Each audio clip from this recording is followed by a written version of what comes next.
नमस्कार साथियों, एक बार फिर से आप सबका बहुत बहुत स्वागत है। आज हम लोग समझेंगे कि रजिस्ट्री कराने का प्रोसेस क्या है। कोई प्लाट हो या कोई खेत हो, कोई भी ज़मीन हो, तो हम सबसे पहले उसकी रजिस्ट्री कराते हैं। रजिस्ट्री कराने के बाद फिर उसका दाखिल खारिज होता है।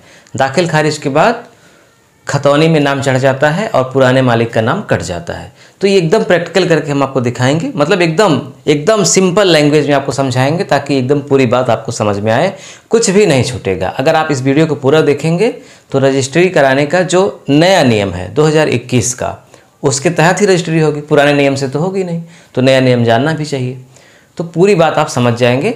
वीडियो को आखिर तक देखिएगा, स्किप मत करिएगा। जैसे मान लीजिए कि एक क्रेता है यानी कि खरीदने वाला और एक विक्रेता है। तो मान लीजिए कि ये एक नक्शा है, मतलब ये रोड है और इस रोड के बगल में ज़मीन है। ये जो नंबर लिखा गया है ये गाटा नंबर है, जिसे आप लोग खसरा नंबर बोलते हैं। तो मान लीजिए सड़क के किनारे ये खेत है और इस खेत में ये एक नंबर का जो प्लाट है, मान लीजिए इसी को बेचना है। कोई इसको बेचना चाहता है और कोई इसको खरीदना चाहता है। तो खरीदने वाले को ज़्यादा सावधानी बरतनी चाहिए, है ना। सारा प्रोसेस तो वही करवाएगा, रजिस्ट्री करवाएगा, दाखिल खारिज करवाएगा, बाद में कोई लफड़ा भी ना हो इसके लिए। तो क्या करेगा वो? सबसे पहले क्या करना चाहिए? सबसे पहले उस स्थान पे जा करके उस पूरी ज़मीन की नाप करनी चाहिए। ज़मीन की नाप कैसे करेंगे आप जानते ही, हमने बहुत वीडियो बनाए हैं। ज़मीन का नाप करने का मतलब कि इस रकबा को, एक नंबर रकबा को नापिए।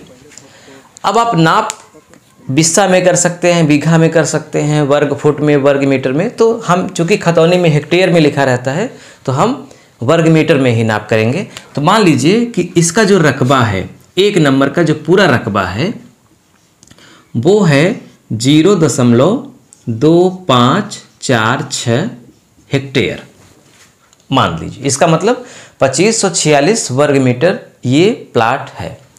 अब इस प्लाट में उस व्यक्ति को मान लीजिए कि इस पूरे खेत में उसको 4 मीटर रोड पर देना है और मान लीजिए कि 40 मीटर पीछे देना है।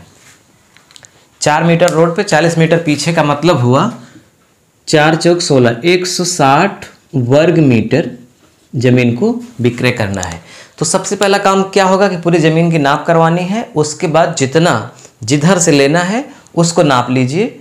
नापने के बाद दूसरा प्रोसेस ये होता है कि आप इस नंबर की खतौनी निकालिए। यानी ये जो एक नंबर का प्लाट है इसका खतौनी निकालिए और खतौनी में मैच कराइए कि जो ये रकबा आपने नापा या नपवाया, क्या उतना खतौनी में है क्या। अगर उतना है, कम ज़्यादा भी होता है तो भी उससे कोई मतलब नहीं है। मतलब आपका ये है कि जैसे ये एक नंबर का प्लाट है, ये 6 नंबर का प्लाट है, इसके बगल में, इसके पीछे 4 नंबर का प्लाट है, इसके बगल में 2 नंबर का प्लाट है। तो आप इनका भी नंबर ले लीजिए, पूछ लीजिए इनसे या इनके मालिक से मिल करके नंबर ले करके आप इसकी भी खतौनी निकालिए।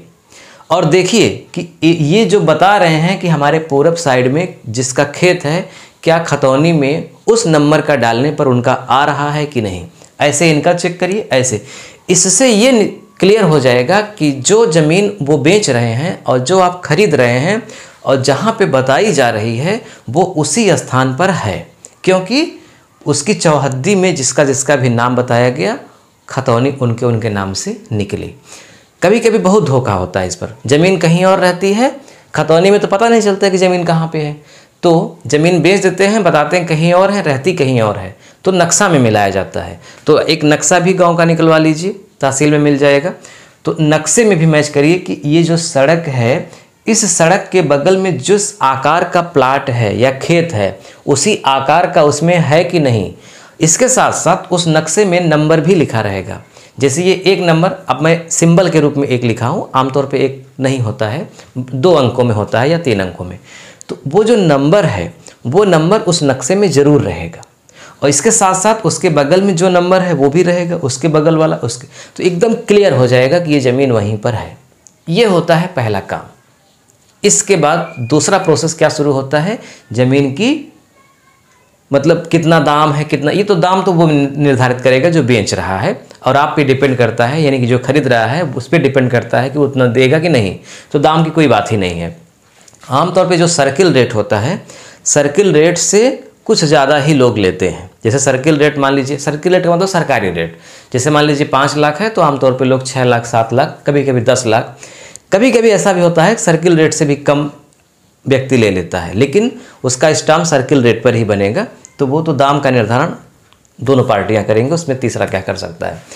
अब बात आती है रजिस्ट्री कराने की। तो रजिस्ट्री कैसे होगा, देखिए सबसे पहले ये जो क्रेता हैं जो ये ज़मीन खरीद रहे हैं वो तहसील में जाएंगे और तहसील में जाने के बाद कोई वकील करेंगे, परिचित अपरिचित कैसा भी, एक वकील तो करना ही पड़ेगा। वो वकील अपनी फीस भी लेगा और सारा काम वो करवाएगा। तो वो क्या करवाएगा, आपसे डॉक्यूमेंट्स की मांग करेगा। कैसी डॉक्यूमेंट्स की मांग, एक क्रेता का आधार कार्ड और एक फ़ोटो, विक्रेता का आधार कार्ड और एक फ़ोटो, इसके साथ 2 गवाह होने चाहिए। गवाह उस स्थान जिस गांव में वो ज़मीन है उस गांव के भी हो सकते हैं, दूसरे गांव के भी हो सकते हैं, गवाह कहीं के भी हो सकते हैं। 2 लोग होने चाहिए ऐसे जो क्रेता और विक्रेता दोनों को जानते हों। तो ध्यान रहे, अब नए ने पहले पुराने नियम में 2 फोटो लगता था, अब 1 फोटो लगता है क्योंकि सब ऑनलाइन हो गया है, स्कैन होता है।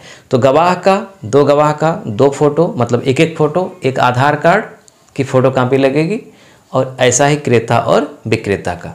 तो जब वहाँ पे जाएंगे तहसील में तो जो वहाँ के जिस वकील को आप हायर किए हैं वो वकील पूरा डॉक्यूमेंट्स तैयार करवाएगा, सर्किल रेट के आधार पे स्टाम्प निकलवाएगा, जितने का भी स्टाम्प बनेगा। आमतौर पे अगर ज़मीन गांव में है, मैं यूपी की बात कर रहा हूँ, प्रयागराज की, अगर गांव में ज़मीन है, छोटा सा प्लाट है, तो इस पर जो सर्किल रेट होती है इसका जो स्टाम्प होता है, पुरुष अगर रजिस्ट्री करवाता है तो 5%। 5% का मतलब जैसे 1 लाख की अगर ज़मीन है सरकारी रेट के अनुसार, तो अगर पुरुष के नाम पे ज़मीन की रजिस्ट्री हो रही है तो 5,000 रुपये का स्टाम्प बनता है।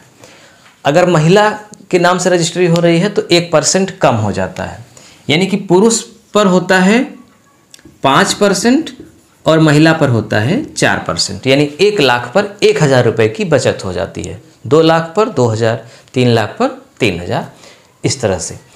तो स्टाम्प निकलवाएगा वो, इसके अलावा पूरा टाइप कराएगा। तो ये इस तरह का होता है। ये देखिए अब ये नया बिल्कुल है, अभी 1-2 दिन पहले का ही है, तो एकदम ये नया है। और जितने का भी स्टाम्प लगेगा, एक ही स्टाम्प, पहले तो क्या होता था ना, 5,000 10,000 के स्टाम्प होते थे, तो ज़्यादा पैसा लगता था तो कई स्टाम्प लगते थे, लेकिन अब सब ऑनलाइन हो गया है तो एक में ही पूरा रहेगा।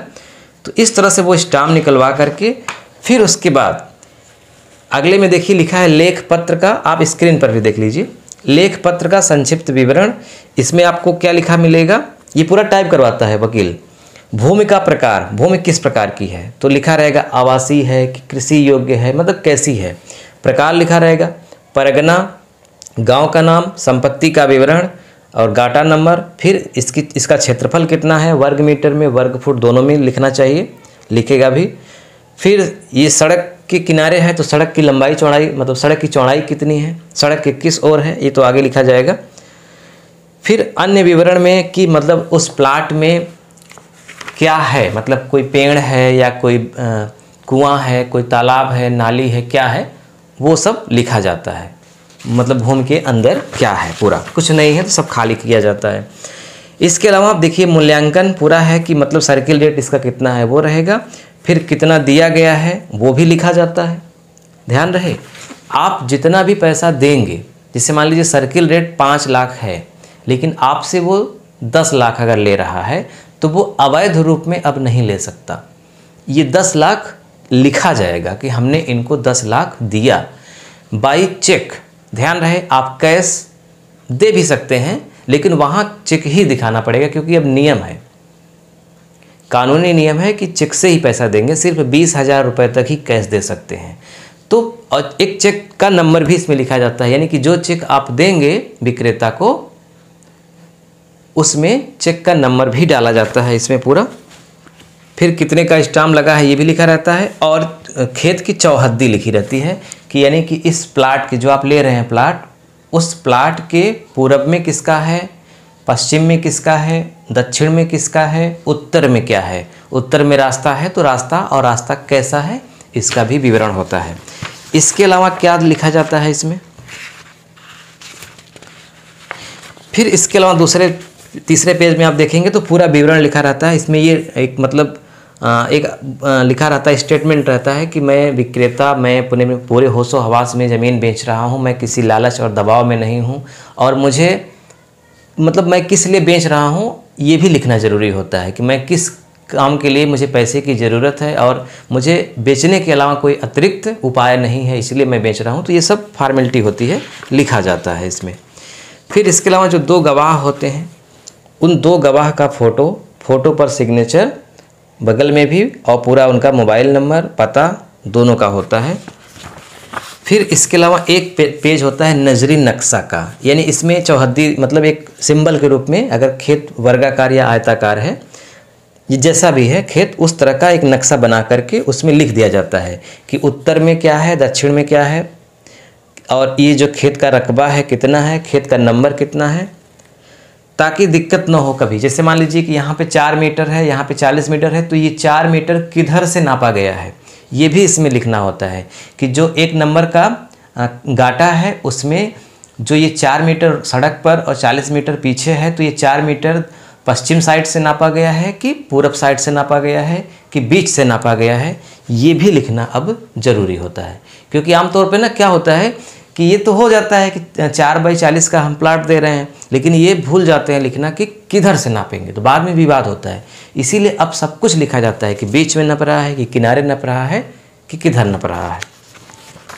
फिर चारों लोगों का एक मतलब पूरा स्कैन होता है फ़ोटो। जब दोनों गवाह क्रेता विक्रेता जाते हैं रजिस्ट्रार ऑफिस में, तो सामने एक कैमरा लगा होता है, वहाँ पे उनका पूरा फ़ोटो लिया जाता है और अंगूठा लगाया जाता है, डिजिटल वेरिफिकेशन होता है पूरा। फिर उसके बाद ये इस तरह से फ़ोटो भी निकलता है जो स्कैन किया गया है। देखिए फ़ोटो और अंगूठा जो लगाया गया है, स्कैन करके एक पेज निकाल करके पूरा विवरण लिख करके फिर सिग्नेचर भी करवाया जाता है। तो इस तरह से जब पूरा तैयार हो जाता है ये डॉक्यूमेंट्स, ये ओरिजिनल डॉक्यूमेंट्स होता है, फिर इसकी एक फ़ोटो कापी करवाई जाती है। वकील फ़ोटो कापी करवाता है हर एक पेज का, और उसको इस तरह से एक नत्थी करके, उसको मान लीजिए 2 कापी बोला जाता है, वो वहीं तहसील में जमा हो जाता है।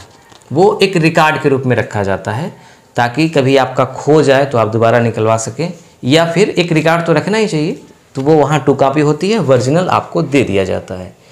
अगर मान लीजिए कि 2 खरीदार हैं तो ये 2 भी निकल सकता है, अगर चाहेंगे तो 1 ही, अन्यथा ये ओरिजिनल 2 भी निकल सकता है, ये भी नियम है अगर 2 मिल करके पार्टनरशिप में कोई ज़मीन खरीद रहे हैं तो इस तरह से रजिस्ट्री हो जाने के बाद फिर कम से कम 35 दिन का समय दिया जाता है दाखिल खारिज के लिए। मिनिमम 35 से ज़्यादा ही हो जाता है, लेकिन कम से कम 35 दिन। 35 दिन के बाद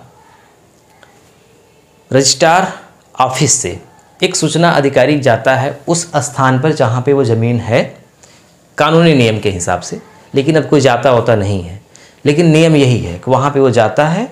उसके बाद वो अगल बगल वाले लोगों से पूछताछ करता है कि फला व्यक्ति की ज़मीन को फला व्यक्ति ने खरीदा है, क्या ये ज़मीन विवादित तो नहीं है? तो लोग बताते हैं कि हाँ विवादित है या नहीं है। अगर विवादित है तो फिर से गवाह बुलाए जाएंगे, फिर उसका अलग प्रोसेस है। अगर विवादित नहीं है तो फिर 35 दिन के बाद क्रेता को तहसील में यानी रजिस्ट्रार ऑफिस में, चूँकि अब रजिस्ट्रार जो ऑफिस होती है वो आमतौर पर तहसील में ही होती है, इसीलिए तहसील लोग जा कर के काम करवाते हैं। तो तहसील में जब जाएंगे तो रजिस्ट्रार ऑफिस में तो रजिस्ट्री हो गई है, लेकिन दाखिल खारिज कहाँ होती है? तहसीलदार के पास। तो उसके लिए जो विक्रेता होता है उसको भी वहाँ जाने की आवश्यकता नहीं है, लेकिन इसको अलग मैं विस्तार से आपको बताऊंगा दाखिल खारिज का पूरा प्रोसेस। आज मैंने आपको यही समझाया कि आप जब रजिस्ट्री करवाते हैं कोई ज़मीन तो कहाँ कहाँ आपको सावधानी बरतनी चाहिए। तो इस प्रकार से क्या आपने समझा कि रजिस्ट्रार ऑफिसर कर देता है, मतलब पूरा लिखा पढ़ी पूरा वकील या टाइपिंग करता ही करते हैं। लास्ट में वो वकील वेरिफिकेशन करता है, सामने पूछता है आपका नाम क्या है, मतलब विक्रेता को आप किसी दबाव में आकर के तो नहीं बेच रहे हैं, तो उसको गवाही देनी होती है कि नहीं मुझे पूरा पैसा मिला हुआ है, चेक से मिला हुआ है या फिर खाते में भेजा गया है, जिस भी प्रकार से कैश नहीं, क्योंकि कैश अब अलाउ नहीं है, वो बताता है। और उसके बाद कहता है कि मैं स्वेच्छा से अपने पूरे होशो हवास में ज़मीन बेच रहा हूँ। बस उसके बाद मुहर लग जाती है, सिग्नेचर हो जाता है और रजिस्ट्री कंप्लीट। अब अगले वीडियो में आपको विस्तार से बताएंगे दाखिल खारिज के बारे में। तो तो आज का वीडियो कैसा लगा ज़रूर कमेंट करके बताइएगा। मिलते हैं नेक्स्ट वीडियो में, तब तक के लिए नमस्कार।